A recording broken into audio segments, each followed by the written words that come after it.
Uno de los procesos más felices de mi vida profesional fue el contribuir a la construcción de lo que llegó a ser el CONAPRED, el Consejo Nacional para Prevenir y Eliminar la Discriminación.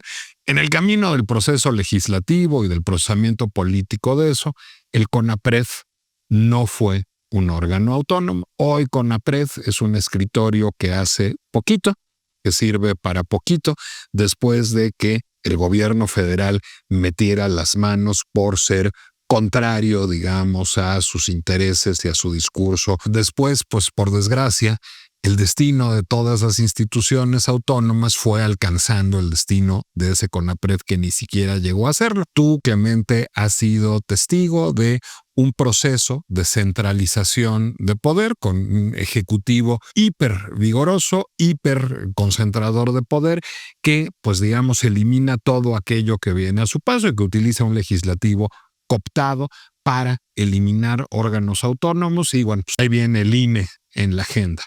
¿Cómo has enfocado tu trabajo legislativo como coordinador del Grupo Parlamentario de Movimiento Ciudadano del Senado de la República y antes en la Cámara de Diputados para tratar de alertar sobre el peligro que supone el eliminar órganos autónomos en nuestro país? Decía una profesora mía, Nicolás, que el origen de muchos de estos organismos constitucionales autónomos se puede explicar a partir de la incapacidad del Estado mexicano para atender esos problemas. Por eso es que se crearon. ¿Por qué? Porque tradicionalmente el Estado mexicano estaba diseñado para atender ciertos problemas y había muchos que se salían de esta órbita, digamos así, original del Estado mexicano. Bueno, entre otras porque afectaban intereses partidistas. Por supuesto que sí, o porque no eran prioridad, simple y sencillamente de quien en ese momento tenía el dominio o estaba en el poder.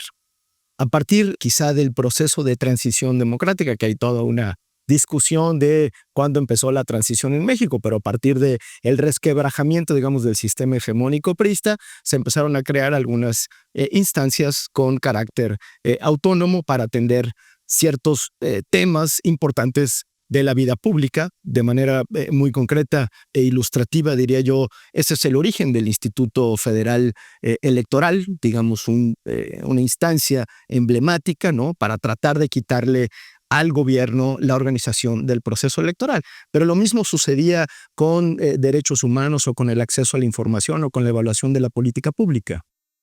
El problema es que una vez que llegó Morena al poder, hay que decirlo con todas sus letras, esta autonomía resultó incómoda para el ejercicio del poder. ¿Por qué? Porque en el ejercicio de esa autonomía se oponían a ciertas decisiones o complicaban ciertas decisiones que el poder en turno quería tomar. A ver, déjame interrumpirte ahí, porque me ha tocado ser funcionario público. Pues a nadie le gustaba una solicitud de transparencia. Es decir, esos órganos autónomos son incómodos para un gobierno del PRI, del PAN, de Morena, de MC. Es decir, nadie está a gusto con tener que lidiar con el INAI. Nada más es un contrapeso y un mecanismo de rendición de cuentas democrático. No es para que te guste, es para que el sistema sea justo. A ver, de lo que estamos hablando es de derechos de los ciudadanos, no de los derechos de quien tiene, digamos, una obligación de carácter legal, como es el caso de los funcionarios públicos. Es decir, nosotros estamos sujetos a una serie de obligaciones que nos gusten o no nos gusten, tenemos que cumplir. El asunto es que para cumplirlas, pues tiene que haber ciertas instancias que nos obliguen a cumplir, si no caemos en el voluntarismo absoluto. Justamente lo que hacen o lo que hicieron estas instancias fue constreñir el ejercicio del poder o condicionar el ejercicio del poder cuando trataba de superar o cuando estaban de por medio los derechos de los hombres y las mujeres de México. ¿Por qué crees que a Morena les resultaban más incómodos que a todos los demás? Una es porque no creo que tengan un talante democrático, porque creo que les interesa mucho más el ejercicio y la toma de decisiones.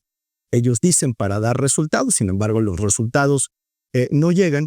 Y por otro, porque lo que hemos visto en los últimos años sí es un proceso, digamos, de debilitamiento de los mecanismos para ejercer derechos ciudadanos. Hay un enfoque, digamos, de la transición política mexicana que sí tiene que ver con la generación tutela, aparición de mecanismos para ejercer derechos ciudadanos.